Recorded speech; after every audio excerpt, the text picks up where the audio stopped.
Tudo certo, pessoal? Então, professor Jefferson, vamos dar continuidade aí sobre a nossa introdução à transferência de calor, falando um pouquinho sobre convecção, certo? Falei na aula anterior dos fenômenos de transferência, né? Convecção,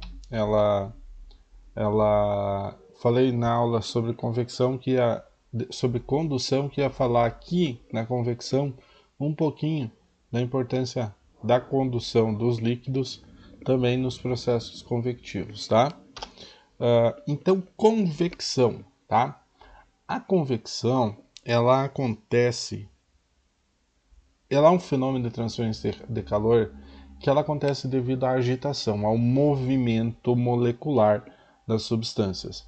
Então vejo que diferente da condução, onde uma molécula transferia o calor para outra sem que ocorresse um movimento, a convecção não, nós já temos um movimento molecular no meio que provoca a transferência de calor. Então uma molécula que porventura está mais aquecida, ela vai se movimentar até um ponto onde eu tenho uma molécula com menor grau de aquecimento energético, tá? Então, a convecção, ela acontece basicamente por necessitar desse movimento molecular em fluidos, ou seja, líquidos e gases, tá? Cabe ressaltar aqui um detalhezinho que é super importante, que é a questão da condução. Como é que a condução acontece aqui? Então eu vou desenhar aqui, tentar desenhar uma superfície, tá? Uma superfície onde aqui eu tenho um vento, né? Um sistema de movimentação de um gás, tá?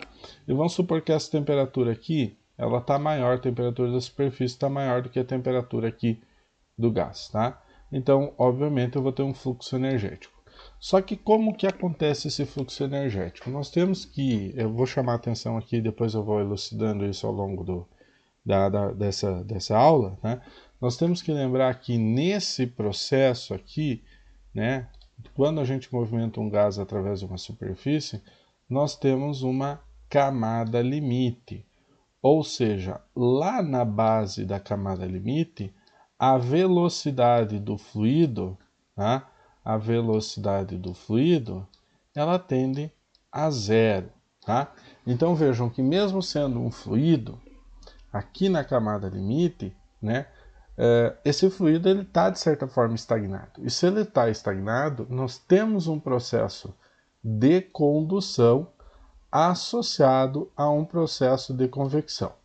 Mas isso eu vou deixar para falar um pouquinho mais nas próximas aulas. Mas lembrem que a condução também ela é importante aqui nos processos convectivos. Tá? A convecção ela pode ser natural ou forçada, e ela é dita como convecção natural, né? Quando ela acontece de forma livre, ou seja, eu não tenho uma máquina de fluxo, eu não tenho um ventilador, eu não tenho uma bomba, né, que faça o movimento do fluido. E esse movimento do fluido, ele é induzido por forças de empuxo, né? Deixa eu pegar aqui uma canetinha de outra cor, por forças de empuxo associado à diferença de densidade causada pela variação de temperatura do fluido. Então lembrem, né? Se um fluido ele aquece, né? Ele aquece aqui pela base, eu tenho uma redução da densidade, essa redução da densidade faz com que esse fluido só suba, e em contrapartida o fluido frio desce. Então vejam que eu tenho esse movimento aqui, né, descrito por essa seta, o fluido frio subindo e o fluido, o fluido quente subindo e o fluido frio descendo, tá?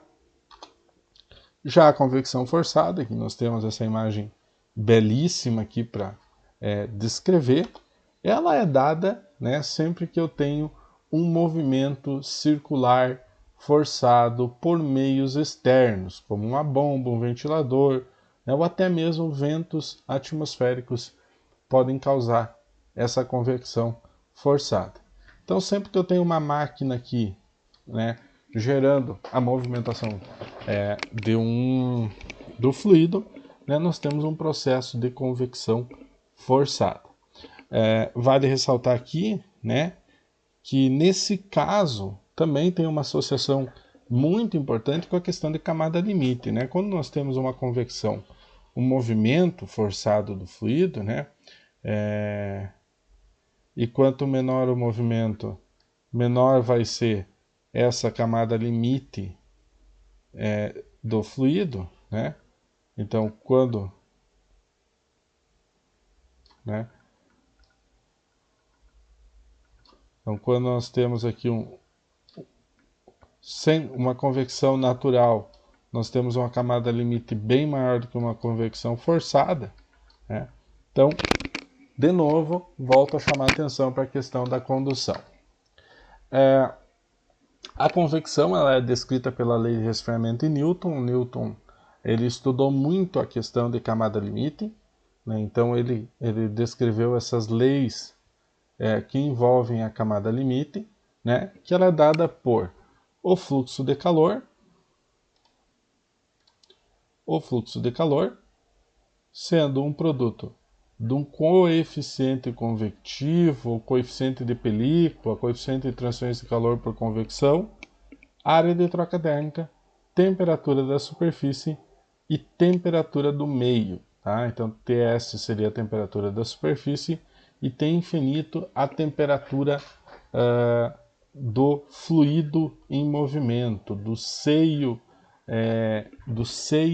da corrente de fluido. Tá? Esse coeficiente de película, ele não é tema, ele é um tema específico da disciplina de transferência de calor, tá? Ele vai ser visto de forma específica na transferência de calor, porque, de novo, ele entra as questões de camada limite, ele entra as questões de condutividade do líquido, ele tem todo um estudo por trás dele, e ele varia simplesmente pela variação da velocidade do fluido, pode provocar uma variação nele. Então, ele vai ser um tema específico dentro do curso. Só para vocês terem ideia, né?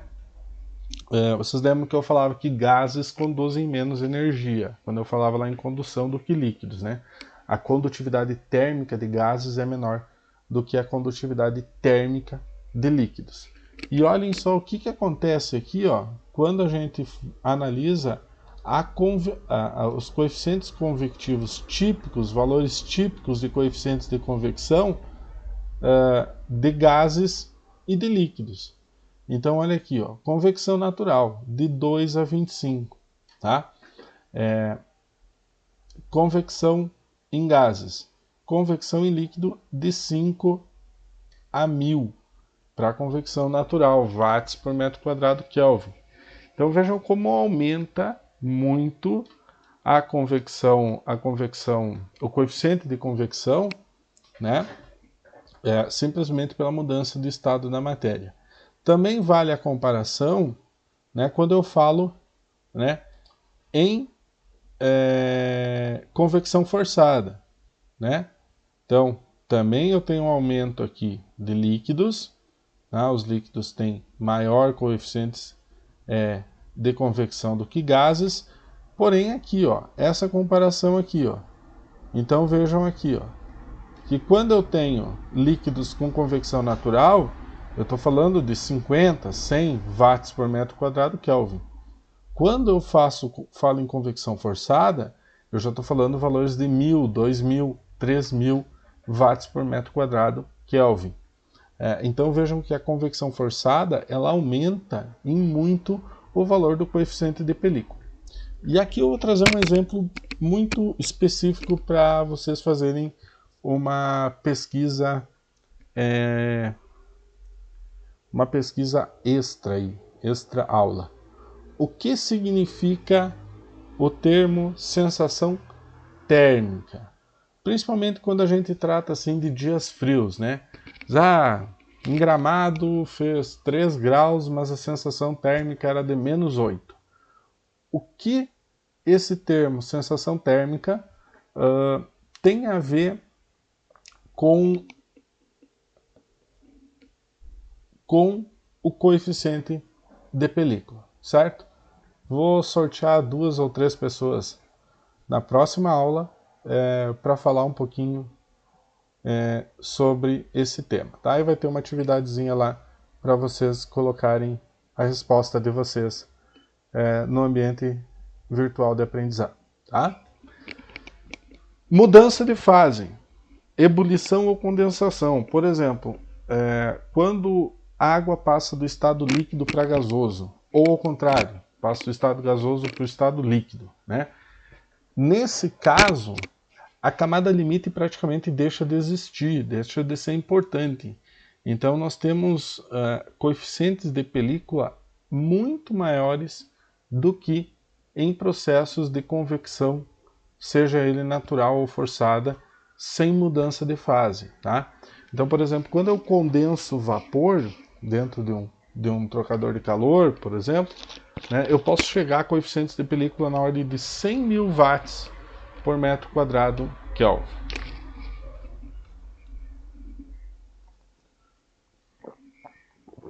Obviamente, né, a convecção ela é super importante no conforto ambiental, né? E aqui eu tenho um exemplo do ar condicionado instalado aqui, né? Por que o ar condicionado é sempre colocado no topo, né? Para quê? Para que o ar frio desça e o ar quente suba. Então o ar condicionado ele é colocado sempre prevalecendo a eficiência térmica no frio, né? Já ao contrário, né, os calefatores, as lareiras, enfim, elas são instaladas na base do local, tá? Também aqui tem a questão do fenômeno de inversão térmica, tá? O que acontece no fenômeno de inversão térmica, tá? Durante o dia, o ar frio desce e o ar quente, que é aquecido pelo solo, sobe, né? Durante a noite, o solo ainda está quente, né? Então, o ar quente sobe e o ar frio vai passar a descer, tá? Aqui no caso, numa zona de baixa pressão, formando uma zona de alta pressão, como se fosse um local onde tem água e um local onde tem terra, tá?